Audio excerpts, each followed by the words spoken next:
Hello friends, आपका स्वागत है हमारी YouTube channel vision success Lalitpur पर।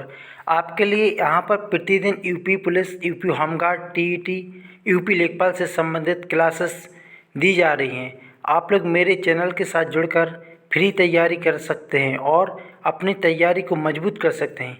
यदि आप चाहते हैं कि यूपी टीईटी की परीक्षा में अच्छा नंबर लाया जाए तो आप मेरे चैनल के साथ जुड़कर बहुत अच्छे से तैयारी कर सकते हैं।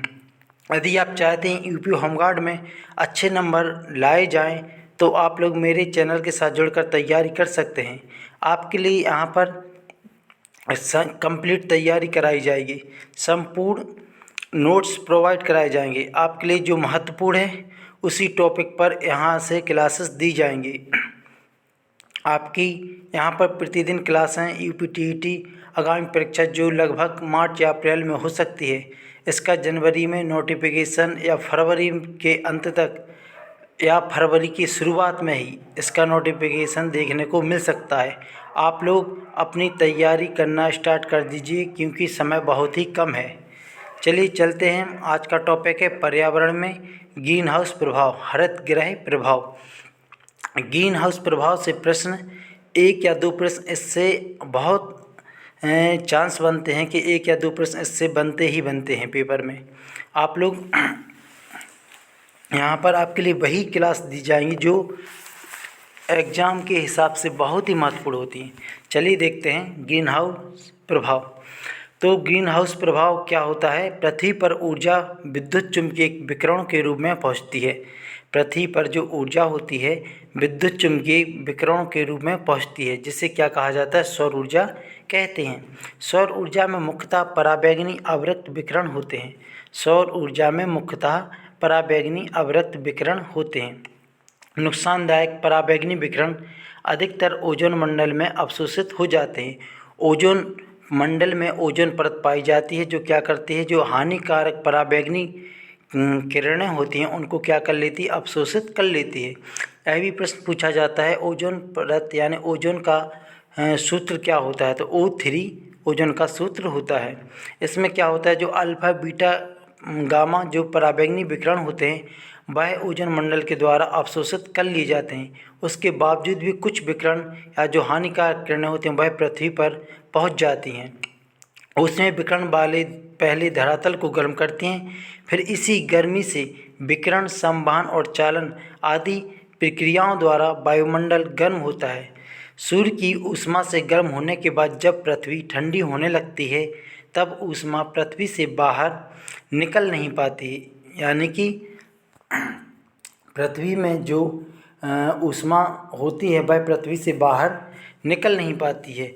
लेकिन CO2 carbon dioxide, chlorofluorocarbon, carbon nitrous oxide, जलवाष्प, मीथेन ऊष्मारोधी गैसें इस ऊष्मा के कुछ भाग अवशोषित कर लेती हैं।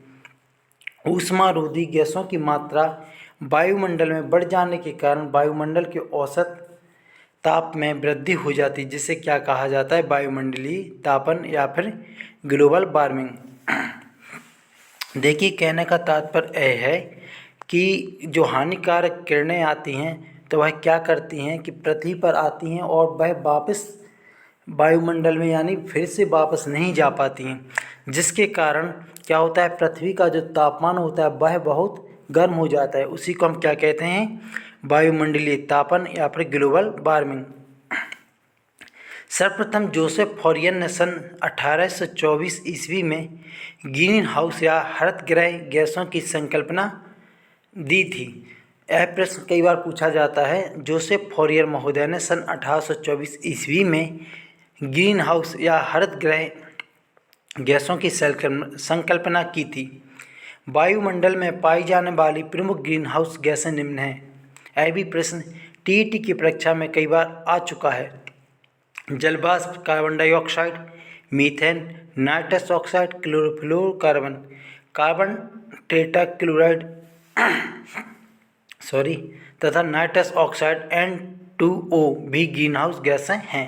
इसमें प्रश्न ऐसे बनता है, चार ऑप्शन दे देंगे और इसमें से एक बिना ग्रीन हाउस गैस दी रहेगी और इसमें तीन ग्रीन हाउस गैसें होंगी। तो प्रश्न बनेगा, इनमें से कौन सी गैस ग्रीन हाउस गैस नहीं है?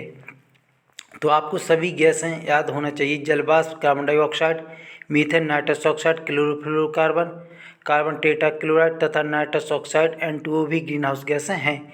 सर्वाधिक ग्रीन हाउस गैसों में प्रभाव देखा जाए तो कार्बन डाइऑक्साइड 66% होता है, मीथेन CH4 इसका सूत्र होता है 16%, HCFC 2%, N2O nitrous oxide 7%, chlorofluoro 8%, अन्य गैसें 1% होती हैं। यह क्या करती हैं? यह ग्रीन हाउस गैसों में अपना योगदान देती हैं। सल्फर डाइऑक्साइड, यह प्रश्न पूछा जाता है। Sulphur dioxide SO2 green house gas नहीं है। यह अम्ल वर्षा एसिड रेन होती है, जो अम्लीय वर्षा होती है, यह उसके लिए प्रमुख उत्तरदायी गैस मानी जाती है।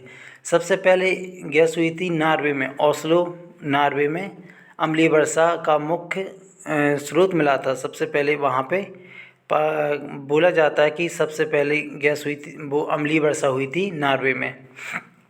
आगरा का ताजमहल का पीला रंग, जो पीला रंग उसका आगरे की ताजमहल का जो पीला रंग हो रहा है वह किसके कारण होता है? वह होता है एसिड रेन। उसमें मुख्यतः सल्फर डाइऑक्साइड जो अम्लीय वर्षा का प्रमुख कारण होता है, उसके कारण आगरे का जो ताजमहल का रंग है वह कैसा होता जा रहा है? पीला कलर का होता जा रहा है। हरित गृह green house effect, green house गैसों के कारण वायुमंडल के तापमान का बढ़ना। स्वाभाविक है कि यदि पृथ्वी पर तापमान बढ़ेगा तो ग्रीन हाउस यानी जो वायुमंडल का तापमान है उसमें वृद्धि होगी, और उसका कारण यह होगा कि जो हमारे ग्लेशियर हैं तो वहाँ पे क्या होगी? बर्फ़ पिघलेगी, जिसके कई दुष्परिणाम मिल सकते हैं। ग्रीन हाउस प्रभाव में योगदान देने वाली गैसों का जो क्रम है वह देख सकते हैं, घटता क्रम। सर्वाधिक होती है carbon dioxide, methane, CFCF, N2O, अन्य गैसें। यह भी प्रश्न पूछा जाता है कि धान के खेत में कोयले की खदानों से एवं जो घरेलू पशु होते हैं वह जुगाली यानी कि जब वो दाना खाते हैं या फिर कुछ चारा खाते हैं तो उनके मुँह से जो गैस निकलती है वह कौन सी गैस होती है? वह होती है मीथेन गैस। तो यह प्रश्न पूछा जाता है कि धान के खेत से या घरेलू पशु की जुगाली क्रिया करने से कौन सी गैस उत्सर्जित होती है? तो मीथेन गैस का उत्सर्जन होती है। ग्रीन हाउस प्रभाव का कारण देखिए, कार्बन डाइऑक्साइड CO2 गैस धरती पर जीवन के लिए हानिकारक भी है और लाभदायक भी है। यदि इसकी कार्बन डाइऑक्साइड की मात्रा बढ़ जाए तो यह बहुत हानिकारक गैस होती है। पौधे कार्बन डाइऑक्साइड गैस ग्रहण कर प्रकाश संश्लेषण की क्रिया के द्वारा जीवनदायिनी ऑक्सीजन गैस को मुक्त करते हैं। यह प्रश्न कई बार पूछा जाता है कि पौधे कौन सी गैस ग्रहण करते हैं, तो आपको याद रखना है कि पेड़ पौधे क्या करते हैं? कार्बन डाइऑक्साइड गैस को ग्रहण करते हैं, जबकि O2 यानी कि ऑक्सीजन को क्या करते हैं? बाहर निकालते हैं या फिर प्रदान करते हैं, मुक्त करते हैं। मीथेन गैस को मार्स गैस भी कहते हैं। यह प्रश्न भी पूछा जाता है कि मीथेन गैस को क्या कहते हैं? मार्स गैस भी कहते हैं, जिसका स्रोत बायोगैस, जीवाणु अपघटन, जुगाली करने वाले पशु भी हैं। और गैसों मतलब जो सरसों होता है उससे भी यह गैस निकलती है, मार्स गैस। आर्द्रभूमि समुद्र हाइड्रेट्स मीथेन उत्सर्जन के प्राकृतिक स्रोत कहलाते हैं। आर्द्रभूमि जहाँ पर नमी वाला क्षेत्र होता है उसे क्या कहते हैं? आर्द्रभूमि। समुद्र के आसपास वाला क्षेत्र समुद्र हाइड्रेट्स मीथेन उत्सर्जन के क्या कहलाते हैं? प्राकृतिक स्रोत। यदि पूछा जाए मीथेन के उत्सर्जन के प्राकृतिक स्रोत कौन कौन से हैं? आर्द्रभूमि, समुद्र और हाइड्रेट्स। धान के खेत, कोयले की खदान एवं घरेलू जानवर मीथेन के मानव जनित स्रोत होते हैं। धान के खेत, कोयले की खदानें एवं घरेलू जानवर जो जुगाली करते हैं मीथेन के मानव जनित स्रोत होते हैं।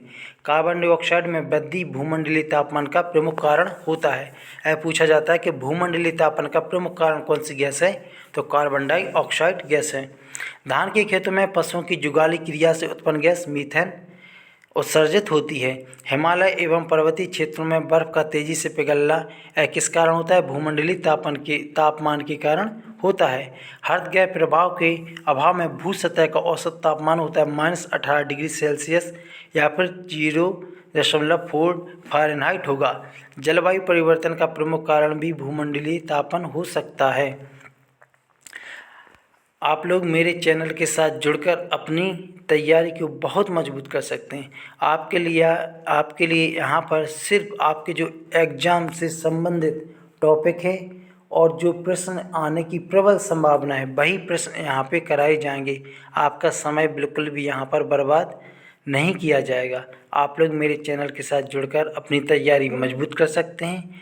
मेरे चैनल को लाइक, सब्सक्राइब और शेयर ज़रूर करिए, क्योंकि यदि आप लोग ज़्यादा से ज़्यादा लाइक करेंगे तो हमारा मोटिवेशन है वह बढ़ेगा और हम आपके लिए फ्री क्लासें बहुत मेहनत करके हम अपनी टीम के द्वारा नोट्स प्रोवाइड आपके लिए कराएंगे, जो आपकी परीक्षा में बहुत ही मदद करेंगे। आप लोग मेरे चैनल के साथ जुड़े रहिए।